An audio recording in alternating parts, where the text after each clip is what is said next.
Hello everyone, this is Ravi. और जैसा कि आप सबको पता है कि हम लोग क्लास 12th का फिजिक्स का पूरा टॉपिक, पूरा चैप्टर A to Z हम लोग कंप्लीट कर रहे हैं, पढ़ रहे हैं। ठीक, देखिए हम लोग क्या कर रहे हैं बेसिकली कि जितना भी क्लास 12th में 14-15 चैप्टर है ठीक फिजिक्स का, उसमें का हर चैप्टर्स में से हर इंपॉर्टेंट टॉपिक हम लोग कवर कर रहे हैं, पढ़ रहे हैं, समझ रहे हैं। ठीक, तो ये आपके बोर्ड के एग्जाम के पॉइंट ऑफ व्यू से डिजाइन किया गया है, जो बोर्ड में आएगा और उसको हम लोग समझ सकते हैं। ठीक, और जो बच्चे मतलब बेसिक जानकारी लेना चाहते हैं, बेसिक मतलब मीडियम लेवल तक, ना high level IIT JEE level का नहीं, ना ही लो लेवल, हाँ उस लेवल का नहीं, बीच का मीडियम है कि आपको कोई प्रॉब्लम ना हो, कंपटीशन तक भी और बोर्ड तक भी आपको कोई प्रॉब्लम ना हो। आप जो भी चाहे उसको, जो टॉपिक चाहे उसको समझ सकते हैं, पढ़ सकते हैं और आप इसको कंप्लीट कर सकते हैं। तो ठीक है, जैसा कि हम आपको बता रहे थे कि अभी तक हम लोग बहुत सारे चैप्टर कंप्लीट किए हैं, जैसे कि electrostatics, electric current, capacitor, moving charge and magnetism, magnetic field due to electric current,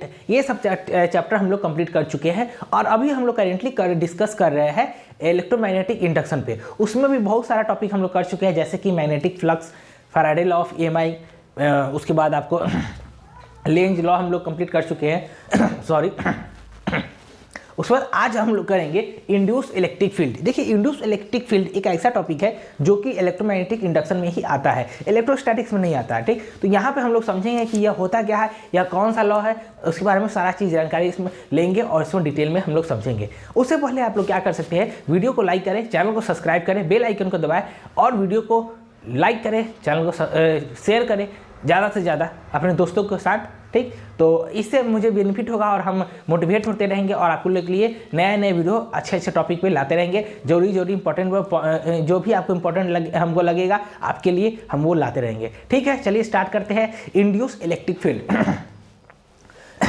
induce electric field क्या होता है, तो बेसिकली देखिए हम लोग लिखे हुए हैं यहाँ पे बोर्ड पे, बस उसको पढ़ेंगे, समझेंगे और बस खत्म हो गया, बात खत्म। इजी है क्योंकि लिखने में टाइम जाता है। आप देखिए, हम आपको बोलेंगे इंड्यूस इलेक्ट्रिक फील्ड लिखो टॉपिक, हम यहाँ लिखना चालू करती, बहुत टाइम लग जाएगा, बहुत सारी बात है। तो आपके लिए, आपका टाइम मेरे लिए इंपॉर्टेंट है, तो हम लिखे हुए हैं।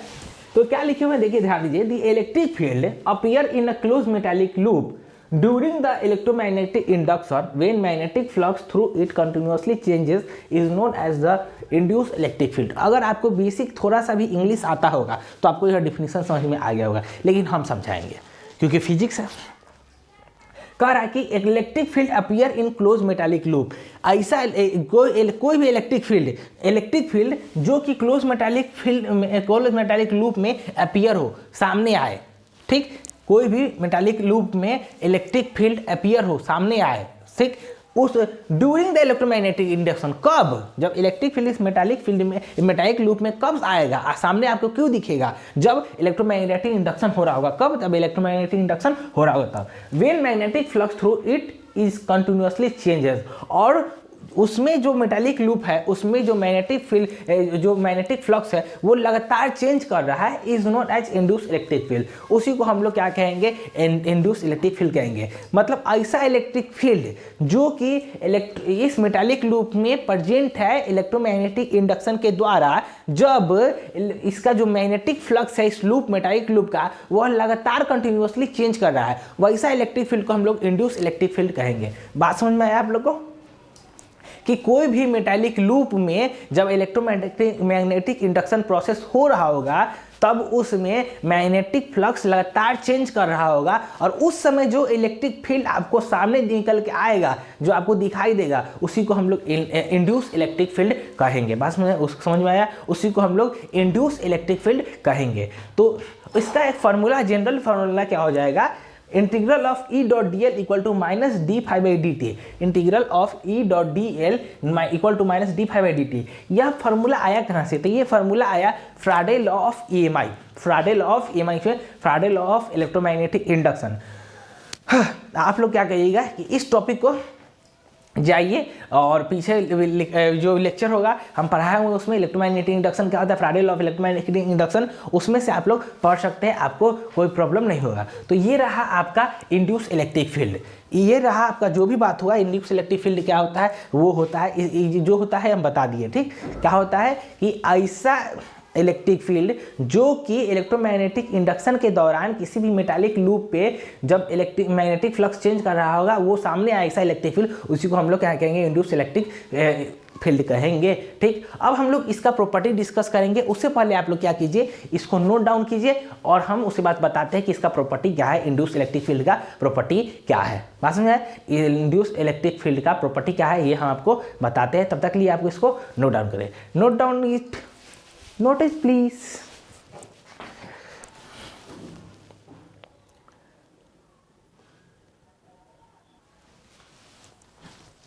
तो अब हम लोग जानते हैं properties of induce electric field. ठीक, अब हम लोग समझेंगे properties of induce electric field क्या क्या होते हैं प्रॉपर्टीज, वो देखते हैं। ठीक, तो पहला प्रॉपर्टी ये है कि it is not in electrostatics nature. जैसा कि हम आपको बताया है कि हमको यह इलेक्ट्रोमैग्नेटिक इंडक्शन में पढ़ना है, इलेक्ट्रोस्टैटिक्स में नहीं, तो यहाँ साफ साफ क्लियर में बताया गया है कि it is not in electrostatics nature, यह इलेक्ट्रोस्टैटिक्स नेचर में नहीं है। ठीक, दूसरा पॉइंट क्या है, it is not created by electric charge. जब इलेक्ट्रोस्टैटिक्स का ही टॉपिक नहीं है, जब इलेक्ट्रोस्टैटिक्स मतलब ये क्या कहते हैं, इलेक्ट्रोस्टैटिक्स वाला नेचर ही नहीं है, तो इलेक्ट्रिक चार्ज बनाएगा ही क्यों। तो दूसरा पॉइंट यही है कि it is not created by electric charge, यह इलेक्ट्रिक चार्ज द्वारा क्रिएट नहीं किया जाता है। यह क्रिएट किया जाता है किसके द्वारा, यह क्रिएट किया है कि जो प्रोसेस हो रहा था मैग्नेटिक फ्लक्स के कारण उस मैग्नेटिक लूप में, उसके द्वारा क्रिएट किया जाता है।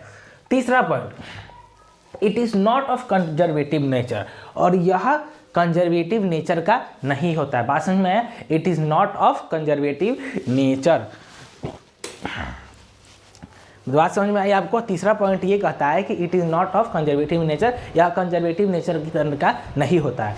दूसरा point, it always form close loop, यह क्या करता है, हमेशा एक क्लोज लूप बनाता है। यह क्या करता है, हमेशा एक क्लोज लूप बनाएगा, हमेशा क्या करेगा, एक क्लोज लूप बनाएगा। दूसरा उसके बाद पांचवा हमारा पॉइंट क्या है, the electric potential can not define for it.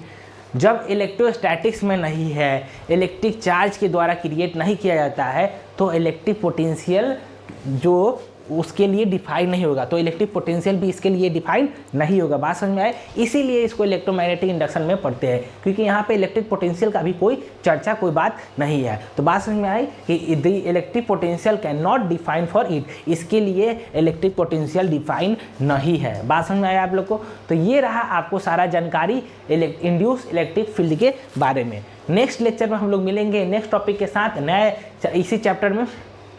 और आपको ये वीडियो पसंद आया होगा तो लाइक कीजिए, चैनल को सब्सक्राइब कीजिए, शेयर कीजिए, बेल आइकन को दबाएं कि अगर नेक्स्ट वीडियो हम आए तो आपको कैसे पता चले उसके लिए। तो चलिए, टिल देन आप लोग इसको लिखिए, नोट कीजिए, पढ़िए, समझिए और इसका नोट्स बनाइए, क्योंकि बोर्ड एग्जाम के लिए बहुत इंपॉर्टेंट टॉपिक सब है ये सब, और बोर्ड एग्जाम में आएगा। और बेसिकली देखिए, बोर्ड एग्जाम में आपको भर भर के लिखना होता है। ठीक, बेसिकली आपको बोर्ड एग्जाम में भर भर के लिखना होता है, जितना भी होगा आपको पूरा लिखना होगा। जो भी आएगा क्वेश्चन आएगा उसमें 2.5 पेज 2 पेज लिखना होगा। बात समझ में आए तो चलिए हम लोग चलते हैं, आगे बढ़ते हैं। तब तक लिए bye bye, tata, see you later. Notice please.